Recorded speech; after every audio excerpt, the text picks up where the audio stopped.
Everybody, and welcome back to another episode of Spicy Adventures, where today we are doing a old school comparison video between a 2006 Daytona Street 675 triple and a 2007 Yamaha R6. It's been a while since I've ridden super sports, but it's still something I like to do every once in a while. And want to thank Jen and David for bringing their bikes out for me to do this review. It's been a long time coming. They picked these babies up, and they needed to do a little bit of work to them, obviously, because they were like really old bikes. But now they got new tires, new fork seals, and fluid. Yeah, got the bikes looked over and everything, checking out on them real well. A little bit of specs behind these bikes is they are slightly modded a little bit. Dave's got clip-on risers here. He's got a well, this came with the bike when he bought it, the little steering damper, aftermarket foot pegs, a something exhaust. What is this one again? Jardine. It's a Jardine exhaust. And Jen's got the M4 with the baffle in it. Hers is lowered. Frame sliders. These are newer fairings, but the same color pretty much from the stock. They're custom plates. Yeah, both bikes are looking real good. Aftermarket levers, right? Both bikes are looking real good. And I got to ride them before they got serviced, so this will be like a real ride on them, because now that they are fully serviced and ready to go, I can give them like a full review and a bit of rip on them. So yeah, yep, old school super sports, very analog, no rider A's or none of that stuff. Just like how I used to love them, you know. This is kind of what I learned riding on was super sports before I transitioned over to something like this. And yeah, I still love to see them. Don't know if I'd ever own one again, but they are still the cream of the crop. I absolutely love the mid-2000 super sports. I think they are some of the best looking and best performing bikes ever made. I feel like this is kind of like when they peaked. Because obviously now there are no more super sports, really, right? There's these new age super sports like the R9 and the 990 RCR and the new Panigale V2. But yeah, there's nothing quite really like this no more. So yeah, this will be very, very fun to do. Well, let's hop on it and let's go with the good old Triumph first. Oh.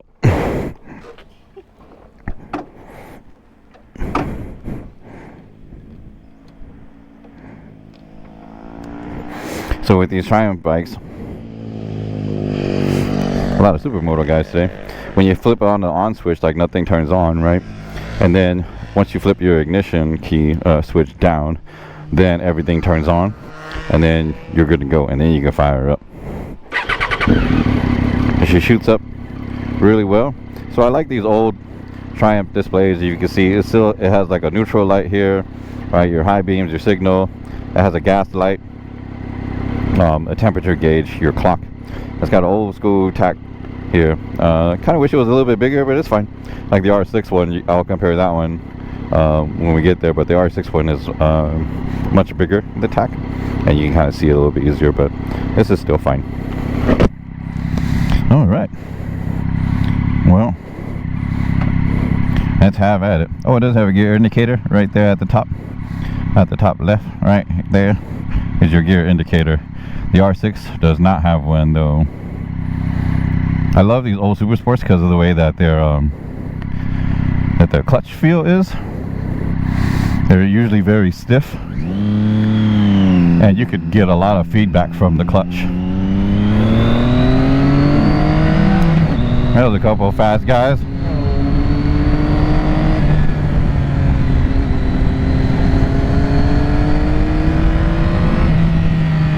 Oh god, leading off of these super sports is so good. You could really like get off of them.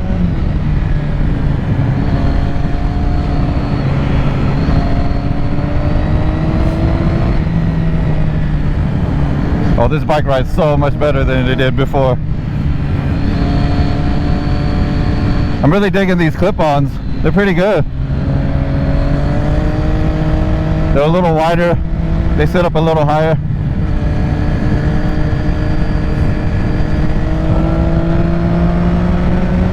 God, these things rev to the fucking moon.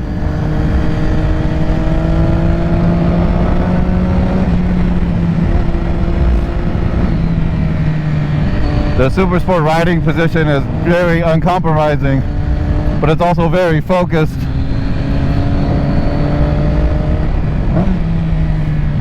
This bike is so easy to rev match.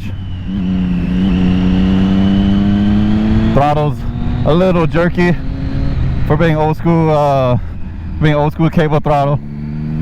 It's a little jerky, but it's not terrible. Got a couple of bicyclists here.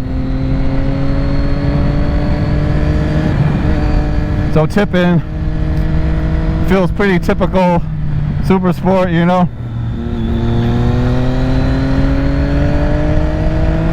It's got a very stable and smooth tip-in. Man, his suspension feels pretty good.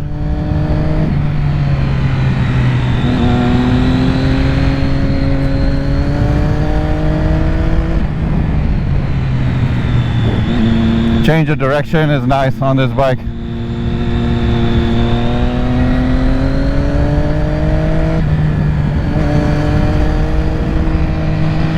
The way it flicks back and forth brings back so many memories for me. Trail braking in there.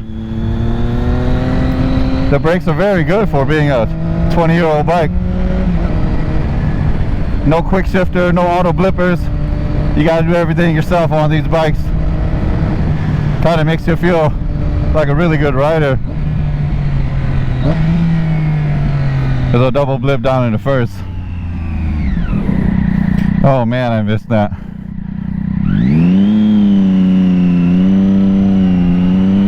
Good stuff. Clutchless upshifts through these you don't have a quick shifter, so when you want to upshift, you just off throttle and you can like blip up because they're sequential. So that's what these transmissions can do. Yeah, so the memories that these bikes bring back for me are so good, because I said this is kind of what I learned everything on, was riding these bikes. Learned how to steer, throttle, brake, body position. These bikes do teach you a ton when it comes to that aspect of riding, compared to like an adventure bike or something more upright, or like a naked bike. Because the Super Sports, you're so committed, and yeah, so you really gotta focus and hunker down.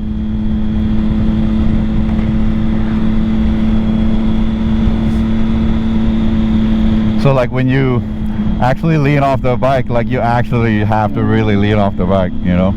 Like when you're riding kind of slow like this, like Super Sports do not feel good, like at all.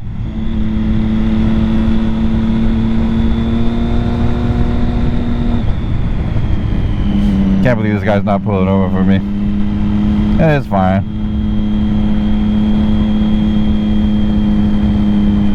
I can come back down the hill.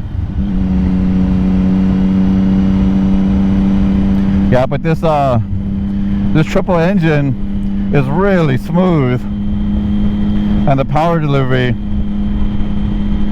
is just as smooth as the way that the engine idles.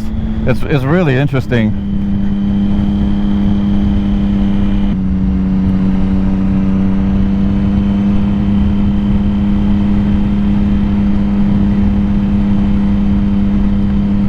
But it'd be interesting to see how the bikes feel back to back.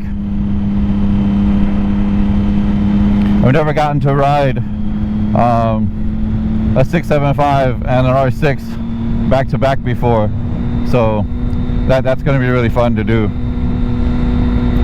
But my initial impressions of the 675 are it's light, it's nimble, it's got really smooth roll-on power. The suspension, for being such an old bike and being analog, is really good. Like, it soaks up bumps really nicely, communicates really well what the road is doing. Like, it's stiff, you know, don't get me wrong, it's definitely stiff, but it's not the end of the world stiff.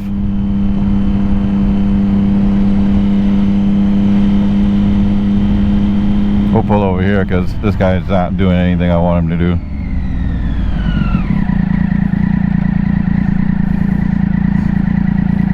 Yeah, unfortunately that guy kind of ruined my ride a little bit, but it's all good. I'll get a good run downhill here.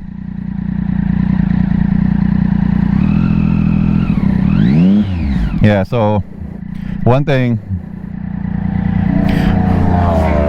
Nice. Yeah, one thing about these bikes, as I was saying before, is just how committed you are in the riding position, right? Like, you really have to use like your legs and your core to hold your body up,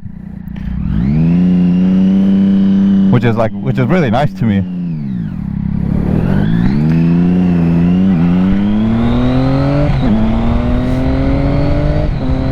Yeah, you don't have to, you know, you realize that you rely a lot on what your body does, like leaning off the bike like this. Trail brake time, beautifully. God, these things just corner like a dream.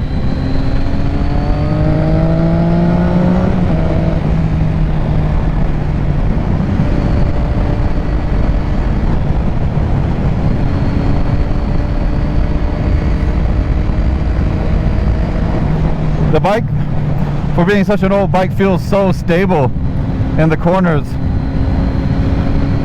This is a really well built bike. Perfect little blip to third there.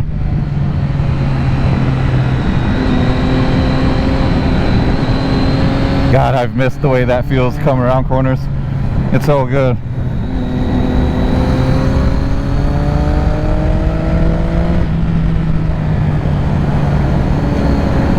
These bikes, they handle so differently from my KTM because you're not upright. You feel so much lower to the ground, and when you're coming into these corners,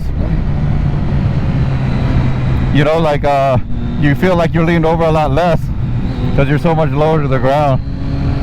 So the bike actually doesn't need to lean as much as like a tall suspension, a long travel suspension motorcycle.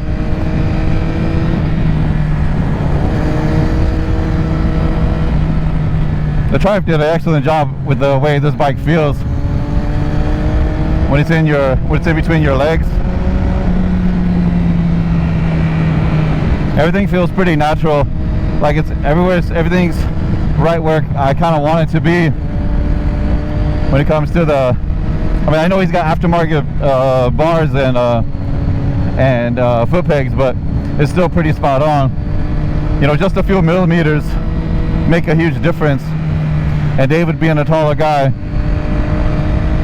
you know, wanted a little bit more leverage to the bike, and I think he did a good job in modifying the bike to fit his body type.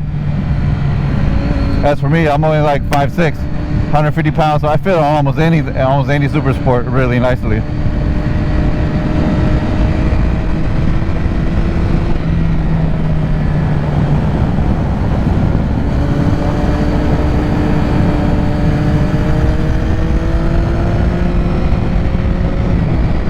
Let's check the brakes on this downhill section.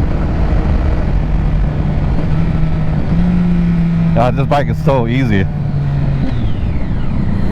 This bike is so easy to rev match. It's pretty nice.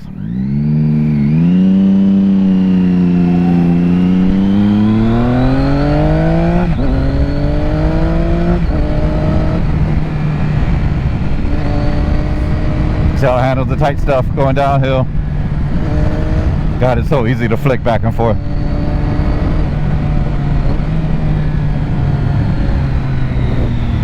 Trail brake it in, nice. The engine braking on this bike is unbelievably good.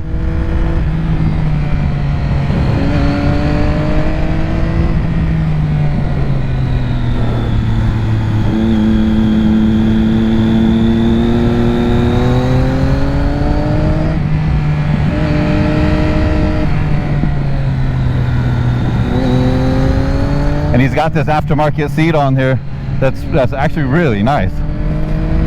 It's well cushioned. It has like a cutout in the middle to allow like airflow through. I'm really digging it. Like you can actually feel the air coming in between your legs. Oh man. Daytona 675, huh? See, I haven't ridden one of these in a long time, and it just feels like I'm right at home again, which is like super nice. Thank you.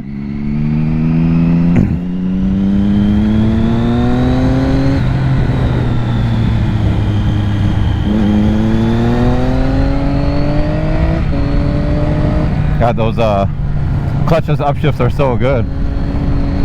Triumph's always been known for smooth transmissions, and even 20 years ago they had smooth transmissions, like this bike being a prime example. God, you can really rip up corners on this bike.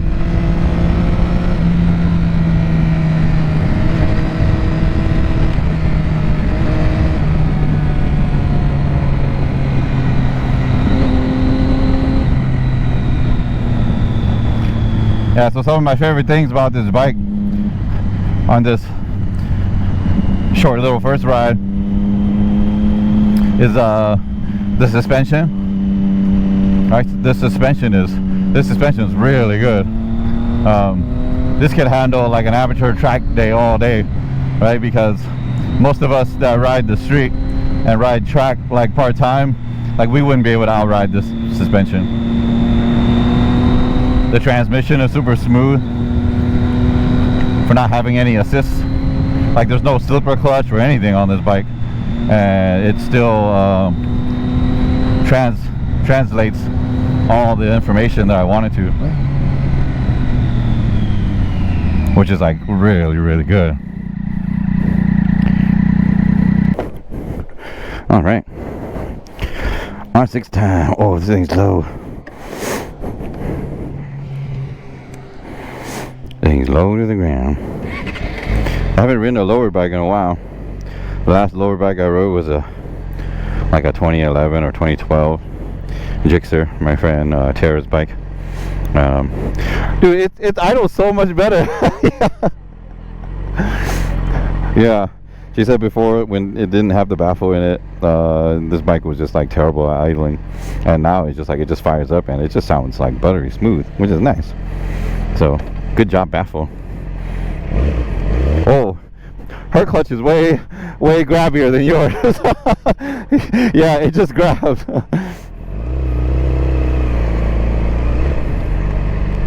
So right away with the R6 riding position, because since she doesn't have aftermarket clip-ons and stuff, it's like way more aggressive. Like you can see like the slope of the handlebars and how much they slope down.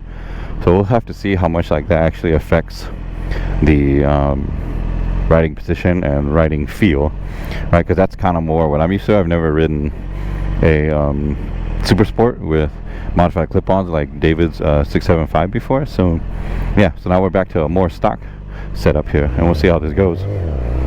God, her clutch is so grabby compared to Dave's.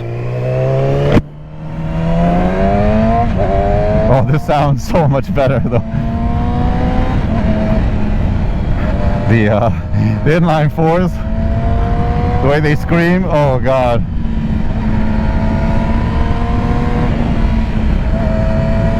Yeah, I have to say, I think the R6 faster.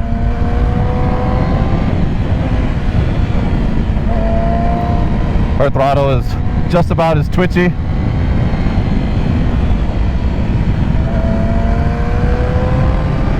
Maybe it's a tad smoother. Yeah, it's a tad smoother because I can hold it at a certain RPM a little bit easier. her bike being lowered, it's definitely harder to get the bike to tip in or quick. I mean, it feels fine, but I wish it had a little more immediacy on the tip in. But you know, I kind of expected that with a lower seat height, with a lower link and forks.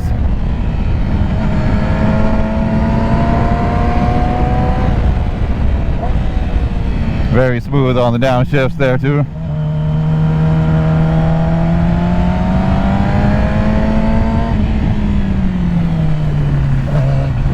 Oh, jerky throttle.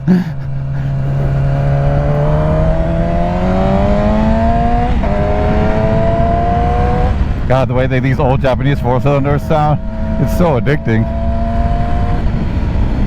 No wonder why people still love these things so much.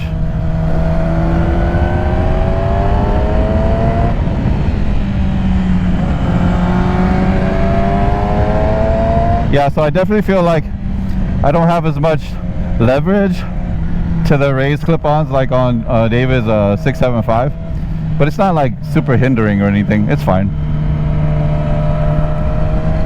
Like I can still maneuver the bike the way I wanted to. So much traffic today. It is a Sunday afternoon, of course.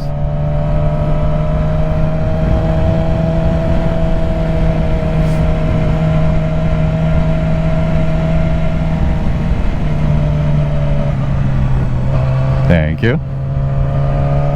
Thank you.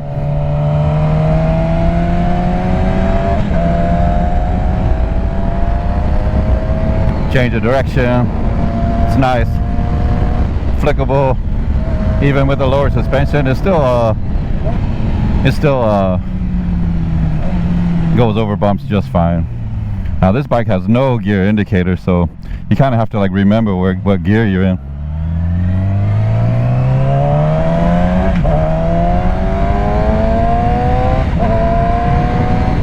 God, the way this engine screams is so good.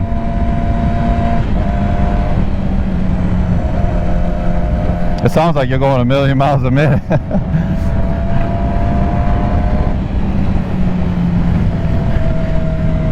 That's okay with me. So the R6 suspension compared to the 675 Triumph that I just rode is very similar. Soaks up bumps well, communicates well.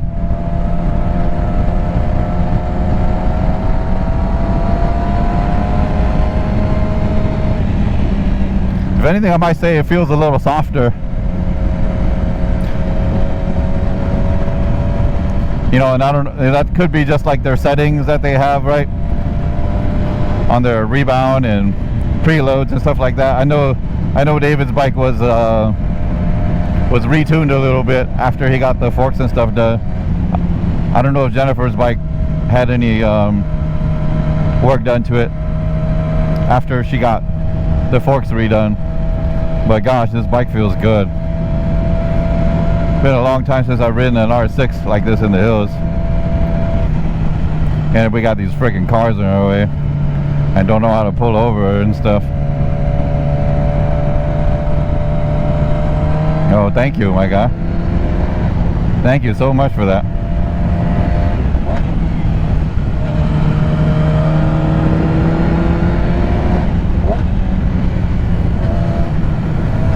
Yeah, tipping into these corners. Said it's I'm a little hesitant because it's lowered, but when it's in the corner, it's very stable.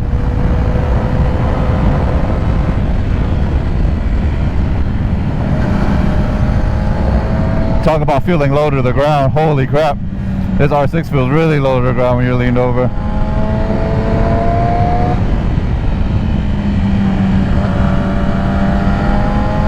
The brakes feel really good on this bike too.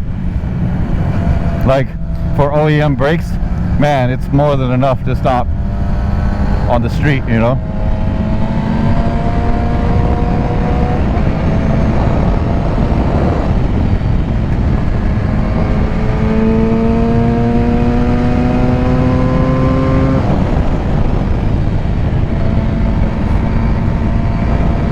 The 675, I don't know.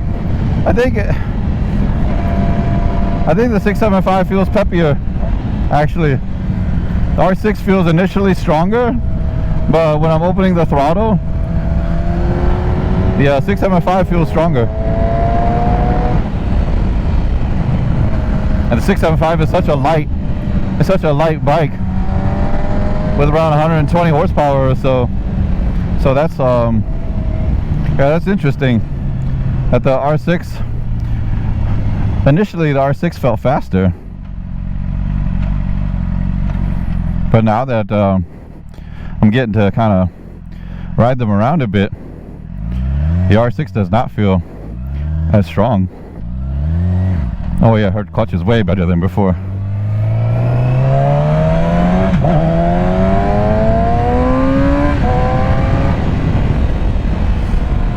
And I know she has a different sprocket setup on there too, so that could be why I don't feel the top end. She's got more acceleration. You know, she got the sprockets to give it a little more get up and go, but the top end does not feel as strong as the 675 anymore with this sprocket setup. But boy, does it get out of corners nicely.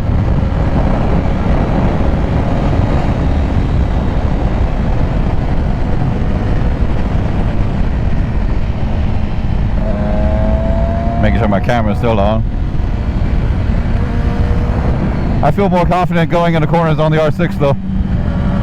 The R6 seems to flat out handle these corners better. It definitely carves them up better than the 675.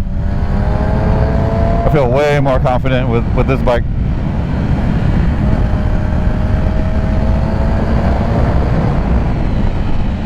I don't know what it is. I don't know why I feel more confident in the R6, but I just do. I can come to these corners way hotter.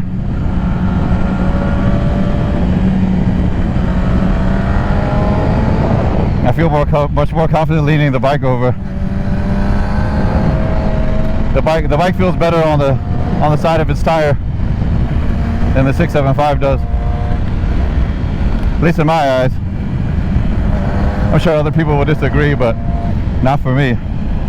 For me, this bike feels so much better than the 675 when I'm like leaned over.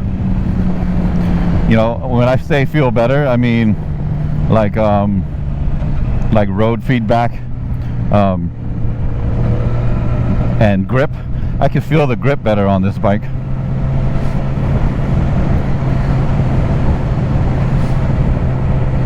Yeah, I just have a lot more confidence diving in. I feel like I have more grip. I feel like I have more stability diving into the corner on the R6 than I do with the 675. 675 wasn't bad, don't get me wrong, but even this bike with its lowered suspension feels like it tips in better than the 675. 675 feels like I have to put in a little bit more effort on the handlebars to make sure I can get it to actually fully like lean over. Or the R6, it just like gets there as soon as you like move the handlebar. It just kind of tips over a little bit quicker, and I like that.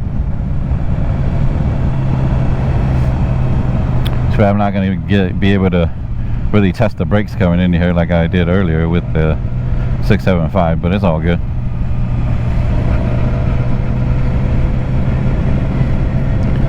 But I will tell you that these brakes are pretty good though.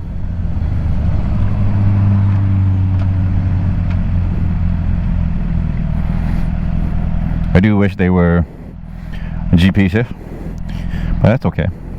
I'm waiting up for this traffic to kind of get by. But yeah, the pros about this R6 is the acceleration due to the sprockets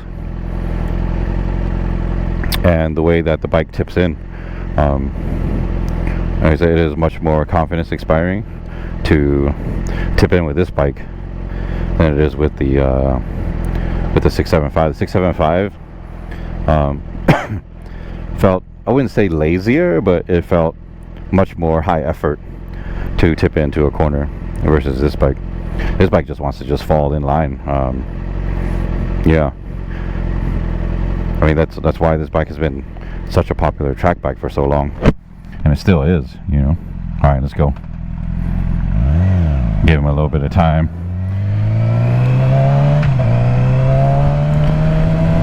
The transmission is good. Transmission, shift, feel, and everything is good. As good as the 675? No, but it's still really good.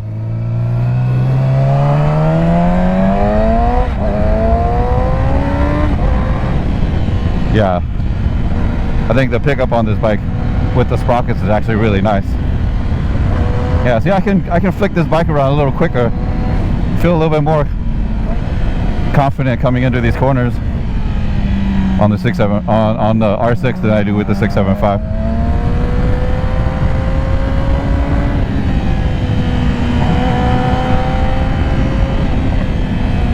A little bit of backfire there, nice. Even coming to this corner,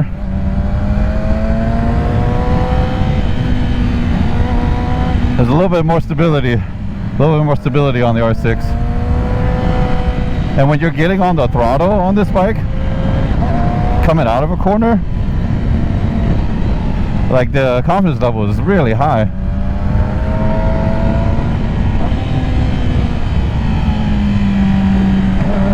Yeah, right there, it's just, it feels way more stable. And the 675 had that steering damper too. Brake, brake, brake, brake, brake. Nice.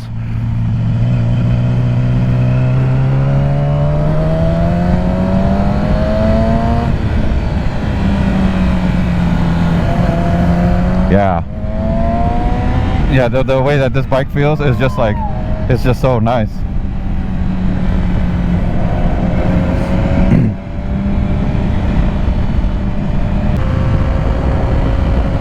Oh god, that feels so good on the R6 coming out of the corner like that, holding the line.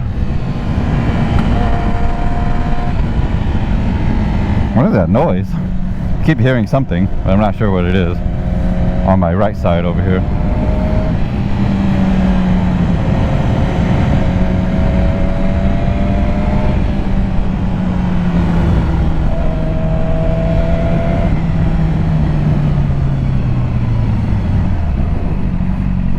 Alright, so takes on the 675 versus the R6. What I like about the 675 a lot is the suspension and the transmission. Really smooth. I felt like the 675 suspension was a tad stiffer than what is currently on the R6. It could be settings, I'm not sure, but it felt a tad stiffer. I really like Dave's ergonomics for him. I think they work well for him from when it was stock. For me, they're fine too, because I'm a very average height guy, and they seems to fit me really well. The mid-range smoothness of the 675 is more appealing to me than the R6 is. The lows of the 675 to me were the effort of the tip-in. Felt like I had to put a lot more effort to get the bike to lean into a corner than I wanted to. I couldn't just point and go as much as I wanted with the R6. And his throttle is definitely more jerky than the R6. The R6 is pretty smooth compared to what the 675. Dave used to tell me it's pretty jerky, and now I know what he's still talking about, because I actually got to get on it, and I was like, whoa! It's like kind of hard to find that little sweet spot, but it's still manageable, still very good. Now, the pros of the R6, the 4-cylinder sound is just amazing. It's so addicting to get it high up in the revs and hear it scream. And it sounds so much better with the baffle than before. Like, you actually hear the engine and the exhaust, like not just all exhaust anymore. It's actually really nice. Yeah, I can't say it enough. It's just the R6 agility and tip-in is like to me, it was like leagues ahead of what the 675 is. I don't know what it is. I don't know why I got on so much better about the R6 versus the 765 about it, but I could just tip it in, and the stability coming around corners was just slightly better than the 675. But it could be because it's lowered. That's why it feels more stable coming around corners. But normally when you lower a bike, that it suffers tip in, but I didn't really feel that too much on the R6. I felt like the tip in was still really nice. The change of direction felt very equal on both bikes. I mean, I feel like most super sports around this era kind of feel the same when it comes to flicking the bikes back and forth. I believe from my memory, I liked the way the CBR felt the most when the flick was side to side, because the CBR was actually lighter than both of these bikes. The CBR 600RR I had a 2008. But the stability in the corners was not the same. The CBR, you could feel the bike squirming around a little bit more. These two bikes are like planted, and I think that's a big part due to the suspension setup on both of these bikes. I feel like the suspension is a little bit better. Yeah, and same thing with like the Gixxer 600 that I used to ride back in the day, my friend Tara's. I felt like that bike was very stable in the corners as well. Flickability not as doable as the 600RR or as easy as these two bikes, but the stability was definitely there. And then the Gixxer had the Brembos too, so the Gixxer stopped really nicely compared to these two. But I didn't have any complaints on the brakes. The brakes on both bikes felt really, really good. Very equal. You know, I could really pull on the lever and get the bike to stop and get a lot of feeling out of it. You know, and yeah, tires are good. Yeah, I really like that both bikes are maintained now and far different from what they were when they first got them. So, yeah. Oh man, does it feel natural to still ride like a super sport? A little bit, a little bit. You know, because I rode them for so long, but I would definitely need a little bit of time again to get super comfortable again, especially like on a track or something. And that's where I would probably feel the most comfortable instead of like on the street. But yeah, it was such a joy to ride these two super sports back to back and compare them. And if it's something you guys are interested in as well, yeah, let me know in the comments. Bring your bikes out. Let's do some comparison. I'll let you ride the 890 SMT as well if you're tall enough, you know. And I'm not that tall, but I can still ride it. But just letting you guys know. And yeah. Again, I want to thank Jen and David for coming out and let me review these bikes. It's been a long time coming, and we finally got them done up and got them out here, and it was a lovely, lovely ride today. So, yeah, I hope you guys enjoyed this video, and we'll see you guys in the next one. Peace.